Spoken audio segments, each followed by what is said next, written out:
ආයුබෝවන් හැමෝටම අද පාඩම තමයි අප කන බොන දේ. එක ශ්‍රේණිය පරිසරයේ විෂය යටතේ අපි අද මේස දරණුවක් හදන්න තමයි සූදානම් වෙන්නේ.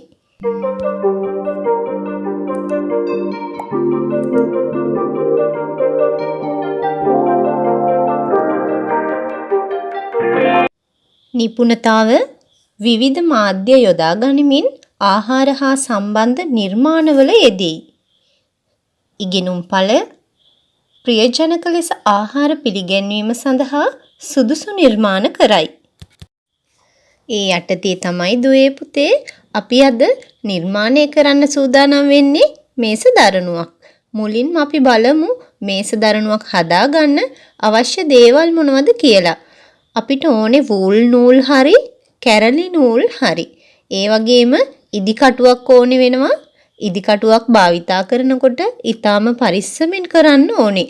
වැඩිහිටියෙක් දරුවා ළඟ අනිවාර්යෙන්ම ඉන්න ඕනේ. තුඩ තියෙන ඉදි කටුවක් වෙනුවට අපිට ගන්න පුළුවන් වෙළඳ පොලේ තියෙනවා තුඩ මොට ඉදි කටු වර්ගයක්. ඒකට අපි කියන්නේ ටැපෙස්ට්‍රි ඉදි කටුව කියලා. මේ බලන්න මේ තිබෙන්නේ ටැපෙස්ට්‍රි ඉදි කටුවක්. අපි මේස දරණුවක් භාවිතා කරන්නේ කෙනෙකුට ආහාර පිළිගන්වන අවස්ථාවේ ලස්සනට නිර්මාණශීලීව ප්‍රියජනක විදියට කෙනෙකුට ආහාර පිළිගැන්වීමට මේස දරණුව භාවිතා කරනවා. ඉංග්‍රීසියෙන් අපි ටේබල් මැට් කියලා හඳුන්වනවා. ටේබල් මැට් එකක් හදන්න අපි මුලින් කිව්ව දේවල් වලට අමතරව විසල් බෝඩ් එකක් ඕන වෙනවා. විසල් බෝඩ් එකක් අරගෙන අපි කැමති විදියට කොටුවට, රවුමට එහෙම නැතිනම් වෙනත් මෝස්තරයකට අපිට මේස දරණුව හදාගන්න පුළුවන්. මෙන්න මේ වගේ කොටු හැඩයට විසල් බෝඩ් එක කපාගෙන මේ විදියට ලකුණු කරගෙන ඒ ලකුණු කරගන්න තැන් වලින් මහගෙන අපිට මේස දරණුවක් හදාගන්න පුළුවන්. එහෙම නැතිනම් මේ විදියට රවුම් හැඩයට කපාගෙන විසල් බෝඩ් එකකින් අපිට ලස්සන ටේබල් මැට් එකක් හදාගන්නත් පුළුවන්. මම තෝරගන්නේ රවුම් හැඩය. මුලින්ම මේ විදියට අපි කපාගත්ත රවුම සමාන කොටස් වලට බෙදන්න ඕනේ. සමාන කොටස් 8කට බෙදා ගන්න. ඊට පස්සේ අපි සලකුණු කරගත්ත ඉරි උඩ සමාන දුරවල් වලින් පොඩි සලකුණක් දාගන්න. මේ ඉරි 4 දිගේම සලකුණු දාගන්න ඕනේ. සමාන දුරක් තියෙන්න ඕනේ. එතකොට තමයි ලස්සනට මේස දරණුව නිර්මාණය වෙන්නේ. අඩි කෝදුවක් අරගෙන අපිට පුළුවන් මේ දාර දිගේ ලකුණු කරගන්න. අඩි කෝදුවකින් ලකුණු කරගත්තාම අපිට ඊටාම ලේසියෙන් මේස දරණුව මහගන්න පුළුවන්.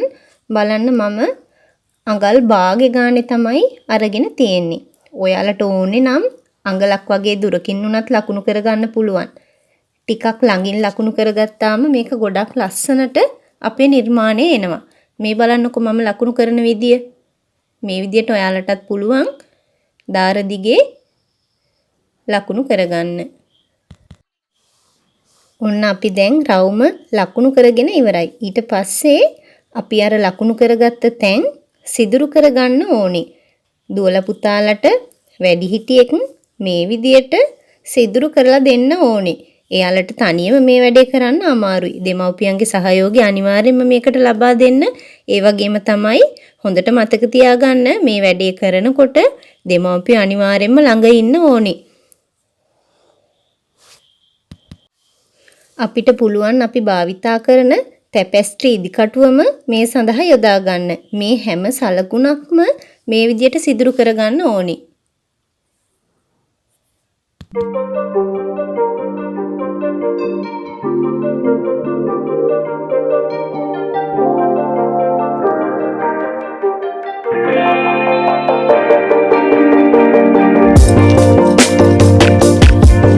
සූදානම් වෙන්නේ අපේ මේස දරණුව මහගන්න. මුලින්ම අපි මේ විදියට ඉදි කටුවට නූල දාලා නූලේ එක කෙළවරකින් ගැටයක් ගසා ගන්න ඕනේ. ගැටයක් ගසා ගත්තේ නැතිනම් නූල ගැලවෙනවා. අනිවාර්යෙන්ම කෙළවරෙන් එක ගැටයක් මේ විදියට දාගන්න ඕනේ. ඊට පස්සේ මේස දරණුවේ හොඳ පැත්ත නෙවෙයි කන පිට පැත්ත. ඒ පැත්තෙන් තමයි මේ විදියට ආරම්භ කරන්නේ. මෙන්න මේ විදියට අපි නූල දාගන්න ඕනේ. ටිකක් දිග නූලක් ගන්න. එතකොට අපිට එකම නූලෙන් මේස දරනුව මහලා ඉවර කරගන්න පුළුවන්. එහෙම නැතිනම් එහෙම අපහසුයි නම් නූල් කිහිපයක් ඔයාලට භාවිතා කරන්නත් පුළුවන්. ගොඩාක්ම දිග නූලක් භාවිතා කරන්නත් එපා. සාමාන්‍ය ප්‍රමාණයක දිග නූලක් භාවිතා කරන්න. නූල ගොඩාක් දිග වුණොත් පැටලිලා දරුවාට මේ ක්‍රියාකාරකම කරගන්න අපහසු වෙයි. ඔයාලට පුළුවන් නූල් කිහිපයක්.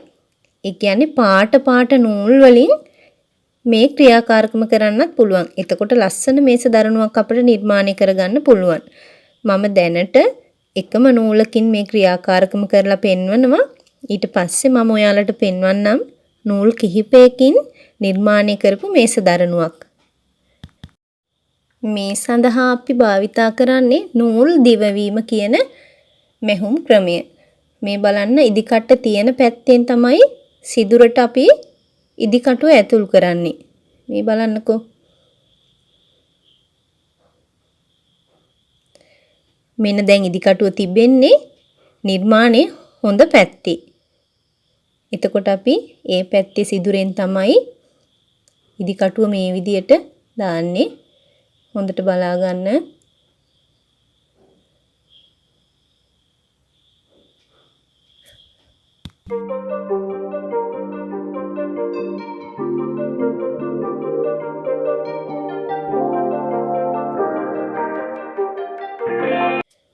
හොඳට බලා ගන්න. දැන් ඉදිකටුව තිබෙන්නේ කන පිට පැත්තේ. ඒ පැත්තේ සිදුරෙන් තමයි අපි ඉදිකටුව ඇතුළු කරන්නේ.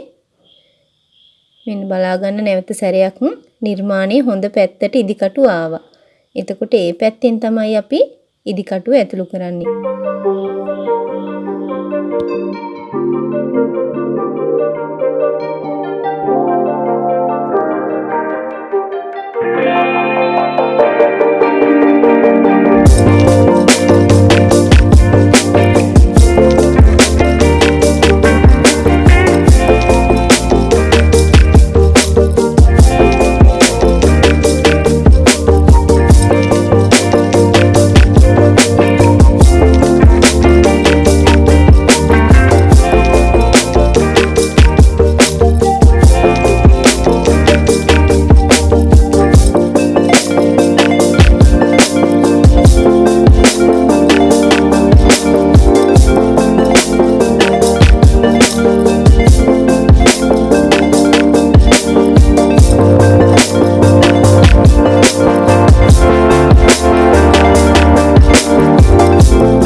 දැන් අපි එක දාරයක් දිගේ මහගෙන ඉවරයි. දැන් අපි මෙතනින් නූල කපලා ඉවත් කරනවා නම් අනිවාර්යයෙන්ම ගැටයක් දාගන්න ඕනේ. මම දැන් මේ නූල කපලා ඉවත් කරන්නේ නැහැ. ඒ නූලෙන්ම ඉතුරු දාරත් මහගන්න නිසා මෙන්න මේ විදියට ඊළඟ දාරයට ඉදිකටුව ගෙනියනවා.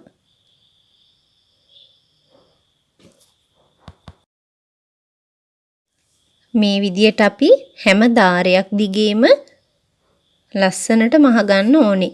මේකට අපි භාවිතා කරන මැහුම් ක්‍රමය තමයි නූල් දිවවීම.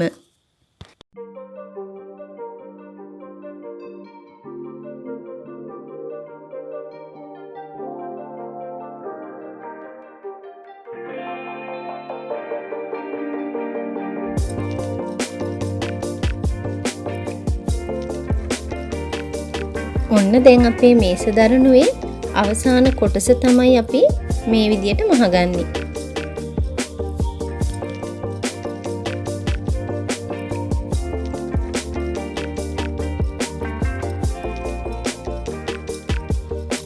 ඔන්න දැන් අපි මේස දරනුවේ සියලුම සිදුරු ටික මහගෙන ඉවරයි. ඊට පස්සේ මෙන්න මේ විදියට නූලේ කෙළවරින් ගැටයක් දාගන්න ඕනේ. එහෙම නැති වුණොත් නූල ගැලවිලා යන නිසා. මේ බලන්න ගැටේ යොදන විදිය.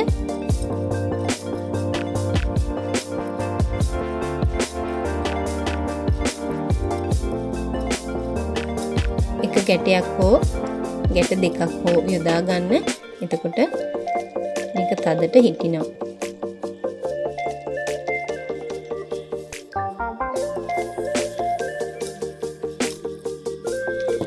ඊට පස්සේ අපිට පුළුවන් මේ නූල මෙතනින් කපලා ඉවත් කරන්න.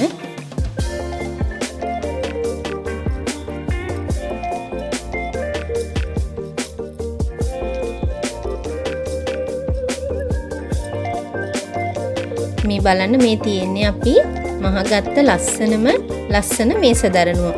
ඔයාලට පුළුවන් පාට නූල් වලිනුත් මේ ක්‍රියාකාරකම කරන්න. මේ බලන්නකෝ මේ තියෙන්නේත් ලස්සනට මහගත්ත මේස දරනු කිහිපයක්. කහපාට මේස දරනුව මලක ආකාරයෙන් තමයි නිර්මාණය කරගෙන තියෙන්නේ.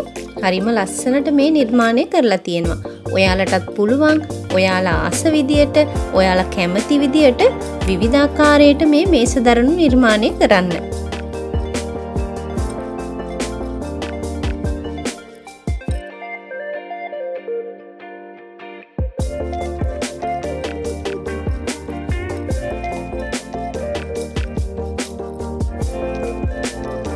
ඉතින් දුවේ පුතේ ඔයාලටත් පුළුවන් ගෙදරට එන අමුත්තෙකුට වෙනදා වගේ නැතුව ඔයාලගේ අතින්ම මහපු මේස දරනුවක ආහාර පාන පිළිගන්වන්න.